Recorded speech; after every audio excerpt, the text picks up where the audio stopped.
Stealth Jump in Splatoon 3 has to be one of the most valuable perks in the game. What Stealth Jump does is that it hides your jump marker depending on how far away your opponent is. If your opponent is right next to your jump marker, they are going to see it. But if they are further away, they will not be able to see it at all. Now the point of this video is to stress that you should always be running Stealth Jump on every single weapon that you use. Okay, maybe not all of them, but I'm going to tell you guys which weapons you should definitely be running Stealth Jump on, which is probably 80% of them. So hello guys and welcome, it's that SLB2 dude, and I'm going to teach you guys everything you need to know about Stealth Jump. Now, why is Stealth Jump so good? If you didn't figure it out already by me saying it hides your jump marker depending on how far you are, then just based off that, it makes jumping back into the game way more safer. If you're a very close range weapon and you're trying to get right back into the fight, as long as your teammate in the battle zone is safe, then you can basically jump in for free. I will say though, make sure that when you are jumping in, check to see if your teammate is in a big fight. Because the worst thing to do with Stealth Jump is just jump in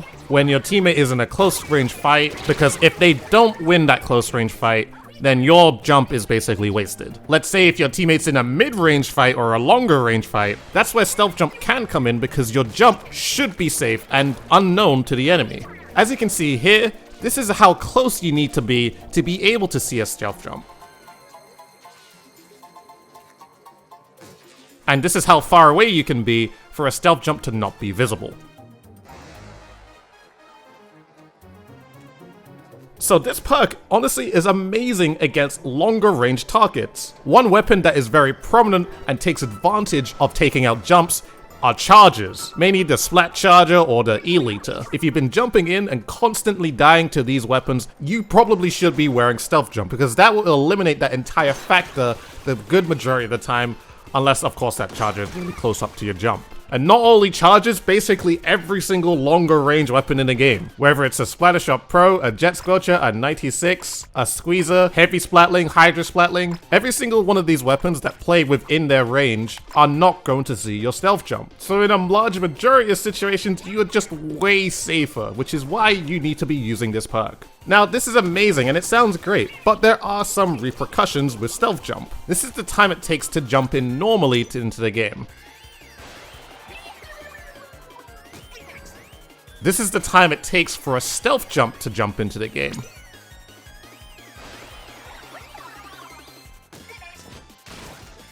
Strange. It seems like there are no repercussions when you put Stealth Jump on. In Splatoon 1 and Splatoon 2, if you had Stealth Jump on, the time it would take for you to jump back into the game would be much longer. But in Splatoon 3, it does not seem like that is the case right now. We used to put on 1 or 2 subs a quick super jump in order to increase the time it takes to come back into the game. Which personally I think you should still do, because 1 sub of quick super jump makes a whole bunch of difference coming back into the game. This in fact actually just makes Stealth Jump even stronger and allows it so that your gear builds can be much more creative. At the time that this video was being created, this is what Stealth Jump was like. But in future patches, this may be updated or this might still stay the same. If there has been an update, I'll leave that in the description below. So, from saying all of this guys, what do you think about Stealth Jump? It generally is one of the most important perks in the game. And this is the list of weapons that I feel like you should be using Stealth Jump on. You should be using it on the Splattershot, Sploosh-O-Matic, Splattershot Jr., Splash-O-Matic, Aerospray, 52 Gal, NZAP, Splattershot Pro, 96 Gal, L3 Nozzle Nose, H3 Nozzle Nose, Squeezer, every single roller, probably the Squiffer, every single slosher except the Explosher, most likely the Mini Splatling, and most likely the Nautilus 47,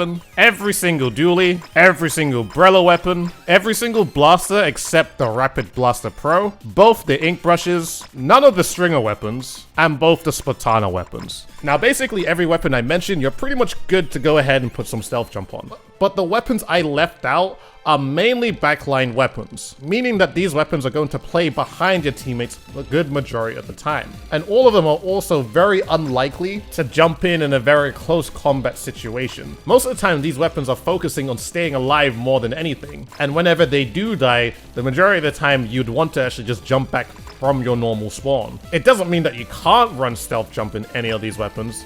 To be very honest, they would still benefit in some way, but there are definitely weapons that you could probably leave a pass on. But other than that guys, that is Stealth Jump, and this is why exactly you should be running it on everything. To be very honest, you have no excuse if you're seriously trying to make a decent build to not be running stealth jump on all the weapons I suggested. Get that stealth jump on and get that one sub quick super jump on. And trust me, you will not regret it. With all that being said, guys, I hope you guys enjoyed this video.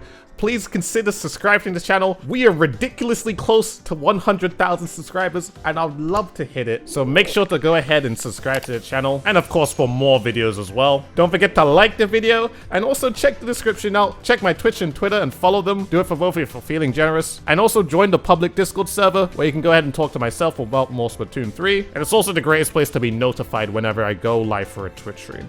With all that being said, guys, I hope you guys enjoyed this video, and I shall see you guys in a future one.